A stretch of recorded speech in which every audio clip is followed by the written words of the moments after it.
سلام، طاهری سفر هستم و با اخبار امروز جمعه 26 ایون همراه شما.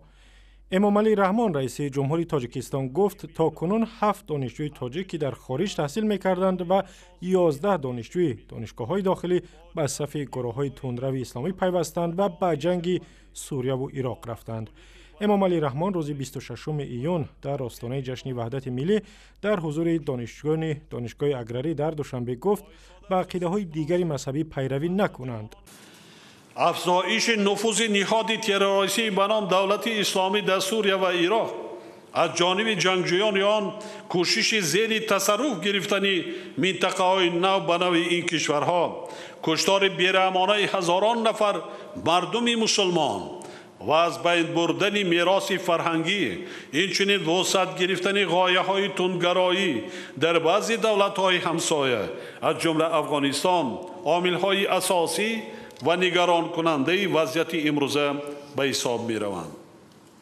امام علی رحمان آمار مقامات انتظامی تاجیکستان را تکرار کرد که گفتند تا کنون بیشتر از 300 جوان تاجیک به جنگ‌های سوریه و عراق رفتند و قریب 100 نفرشان هم در آن جنگ‌ها کشته شدند.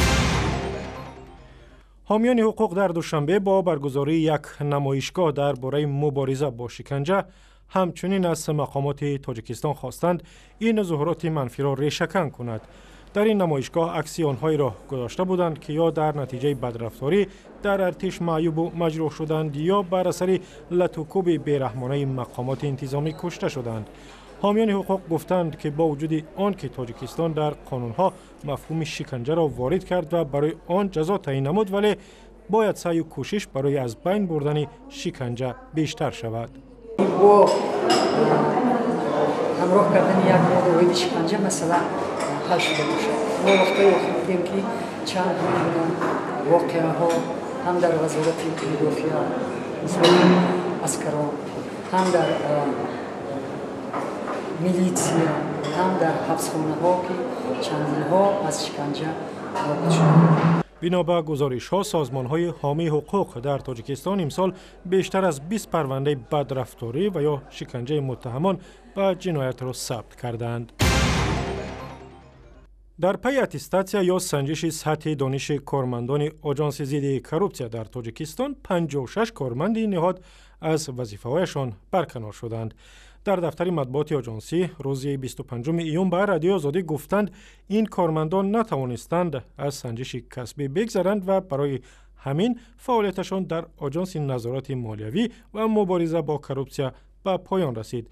40 نفر آنها کارمندان بخش حقوقی و 16 نفرشان خدمتچیان نظارت مالیوی بودند. هدف سنجش که با دستور رئیس آژانسی رستم امامعلی صورت گرفته است، معین کردن سطح حرفه‌ای کارمندان و پاککاری این مؤسسه از کارمندان تصادفی بوده است.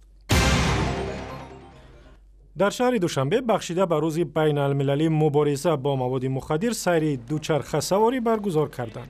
دучархасаворон از نزد آژانس ضد مواد مخدر در تاجیکستان راهپیمایی را شروع کردند و تا مرکز تجارتی پنشیر در پایتخت رفتند. هدف از این چاره‌بینی به گفته برگزار کنندگانش پیشگیری کردن افزایش نشأه‌مندی در تاجیکستان است. وظیفه اساسی ما نه تنها پس کردن مقدار استعمال کننده مواد نشد، ما وظیفه اساسی در اون میباشد که ما مقدار اون جوانانی که بار اول استعمال میکنن مواد نشد ما با همین راه ندهیم.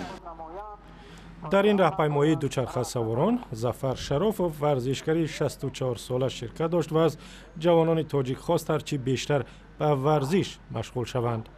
تمام جوانان وطن، تمام جوانان جمهوری و تمام جوانان عموما تمام دنیا را برای به ورزش دست زدن و سلامتی خود را برقرار کردن، از وبای عصر نشأه‌مندی دست کشیدن دعوت می‌نمایند.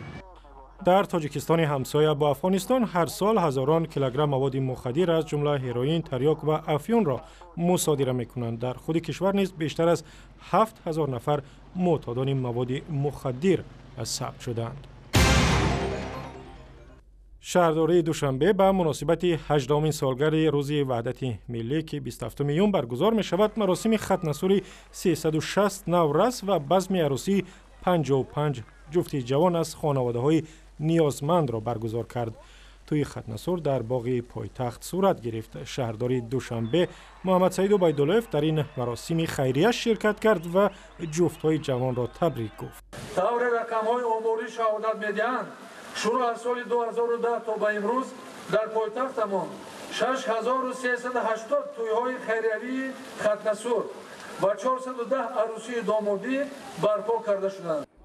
به نوخانه‌داران همچنین هدیه‌های گوناگون دادند و کمک‌های مالی کردند. کمک در برگزار کردن مراسم ختنسور و عروسی در آستانه روزی وحدت ملی که هر سال روز 27 ایون تجلیل می‌شود در دوشنبه رسم شده است. و اخباری از این هم بیشتر در وبسایت رادیو آزادی، در صفحه‌های ما در فیسبوک، توییتر و یوتیوب و هم زمینه مخصوص رادیو آزادی برای تلفن‌های همراه.